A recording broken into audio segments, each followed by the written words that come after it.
Le vrai faux de l'info de la matinale avec Jean-Philippe Ballas. Bonjour Jean-Philippe. Bonjour Thomas. Ce matin, on parle de ce qu'on appelle un serpent de mer, Oui. le prélèvement des impôts à la source. Oui, prélèvement de l'impôt sur le revenu, défense et illustration avec un ex-premier ministre, Jean-Marc Ayrault, sur la chaîne parlementaire. Très efficace en termes de lisibilité et de justice, c'est le prélèvement de l'impôt à la source. Ça, c'est quelque chose à faire. On est le dernier pays de l'Europe occidentale, avec la Suisse, à ne pas l'avoir fait. Moi, je préconise qu'on le fasse.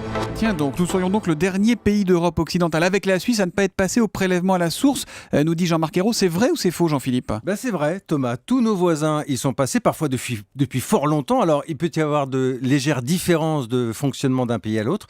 Mais sur le papier, le contribuable n'a rien à calculer, rien à remplir. L'impôt est effectivement directement prélevé sur le salaire mensuel. Mais pourquoi Jean-Marc Ayrault parle de justice avec le prélèvement à la source ? Notamment parce qu'il n'y aurait plus ce décalage dans le temps. Vous savez, Thomas, décalage économique, je dirais, qui peut arriver entre les impôts que vous payez pour l'année précédente et la réalité de votre situation financière ou personnelle. Là, tout serait pris en compte immédiatement, augmentation de salaire, mariage, divorce, etc. Bon, entre parenthèses, ça veut dire aussi que votre employeur est au courant un peu de votre vie privée. Mais si c'est simple et s'il limpide que ça, qu'est-ce qu'on attend ? Disons que ça demande un peu d'organisation. Alors, à Bercy, il y aurait entre 15 et 20 000 fonctionnaires quand même qui travaillent sur la collecte de l'impôt. Donc là, on se dit, chouette, des économies, mais c'est aussi un changement radical de fonctionnement pour les entreprises, évidemment, qui devraient s'organiser pour verser cet impôt.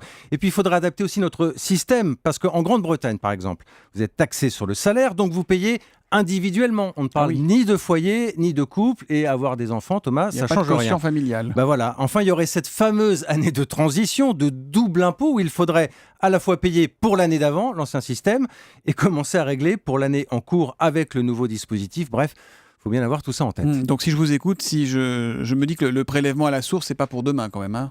En même temps, il y a un économiste, Thomas, une star désormais, Thomas Piketty, qui affirme que tous les pays ont fait cette transition rapidement, en une année seulement, et qu'il s'agit là davantage de courage politique. C'est vrai que nos dirigeants parlent surtout du prélèvement à la source quand ils ne sont pas ou plus au pouvoir.